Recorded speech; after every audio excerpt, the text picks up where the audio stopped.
Hi, my name is Noshad, some of you guys know me as Siobhan, Spurs Video Podcast. I'm going to talk about the Spurs Cheltenham tie today in the FA Cup. It's an unusual one. Spurs are a great cup side, great cup history. I mean, I think the third highest number of FA Cups. We actually got, well, at one point on 1991 the record holder. I just had Man U and Aston Villa at the time. So it is a very special tournament for us. Obviously now with Champions League and the money that's in the Champions League and the profile and the prestige, that's the place to be. I remember a couple of years ago when we were playing, I think Pompey, and a lot of Spurs were asked, what would you like, to win the FA Cup or to, Champions League? And every Spurs fan at the bottom, just said both, because it was so hard. And now, and like I said, we've not been in the Champions League. So now we've been in the Champions League. I think that will change considerably.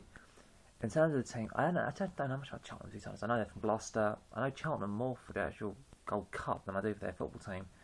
They're in League Two, which for for old-fashioned fans like myself, that's Division 4. So they're in the bottom tier of league football, And so on paper we should be able to beat them. But I remember a certain Arsenal side who were the league champions, who on paper should have been Wrexham. Obviously that was the racecourse ground, and but then that's who you should be able to beat these teams. But the thing about the FA Cup is, teams will come and they'll play their hearts out. This, for many of these sides, is the biggest game. And again, I'll quote say Spurs playing Enfield Town. I know it was a friendly and it didn't really mean that much to the kids that are playing. To Enfield Town, a London League side, they played their hearts out and they really went out and won. And if you, technical ability, it should be no comparison, but you can't account for heart. That being said, I think the side we're going to put out probably be Cudicini in goal, or Gomez. I don't know who we're going to play at defensive midfield, because Livermore's had that really horrific version. Those guys you haven't read, I mean, he almost literally bit his lip off. I mean, I think they're very attached to it and everything, but you would expect to be out for at least. I mean, that has to be quite painful. So I'm assuming he'll be out for at least a week after if they retouch it and everything else. So I'm guessing they'll play Charlie at defensive midfield, which I think it means Jake Nicholson will play at right back.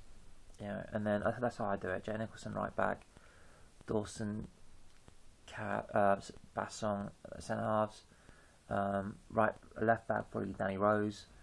Apparently was due to go on loan, but he hasn't been allowed to because there's no cover for Benny, which I guess nixes is any chance of us going for Vertonghen.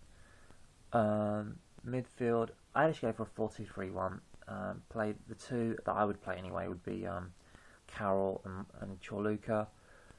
Alright, Chorluka's not the quickest defensive midfielder, but he's got a good passing range, he's solid, he can hold on to the ball, and I think it'd either be him or the Hud. And let's face it, the Hud's out until about end of February, so we need to play someone. We've got no defensive midfielders. Parker's. I don't think we'd be lucky if Parker would get Parker back for Everton. So needs must, I guess, in this instance. The three, I think I'd play Pina, Crancha, and Giovanni, and supporting a slow striker Pavlyuchenko. I think that makes probably the most sense. In terms of scoreline, getting because I don't know Cheltenham, apart from their league status, I mean, we just about got a 0-0 against Hearts, and obviously beat the crap out of them 5-0 at Hearts.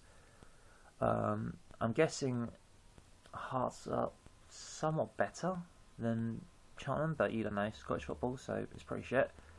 But I'm going to go for the 2-0. I just think Pav's got a touch of a rapist, but I think obviously he has to play, Crancha has to play, Pina has to play, Giovanni. This could be his swan song. I think he'll be off in January, as will Pina, if we can get a striker in. If we can't, then Pav stays, I think. And obviously we do need a couple of defensive midfielders. I mean, obviously, if Danny Rose isn't going on loan, I don't see us getting Vertonghen, but I don't know. Harry could just be saying that, saying, as a kind of like, you've been told to say that to therefore when we go in to bid for Tottenham, they don't ask too much money from us. And yeah, we'll go from there. Anyway, I hope you enjoyed the game. I'm going to give a big shout out to my mates Michael and Deb Tomkinson, who are coming down all the way from Oldham to watch it. So it's a big FA Cup tie, and yeah, if you you will not meet a nicer, more passionate Spurs couple, and they're a great bunch of people. And definitely, if you're around, check out the Spurs pubs. You've got the Bellamere, and you've got the Coaching Horses, two proper Spurs pubs, and yeah, it should be a good game. My big shout out goes to them, and to my mate Jeremy Kinsella, who'll be watching from Ireland. Always good laugh. And to the guys, Kevin, or SPU Spurs as you're known on my YouTube, Original Mighty Name, Major Hank, all you guys, P John. Again, I hope you guys enjoy this video podcast, and I definitely I would advise you to go to spursforum.co.uk, Spurs Odyssey, and Top Spurs, 3 great Spurs sites run by fans, for fans, and check them out. Until then, come on you Spurs.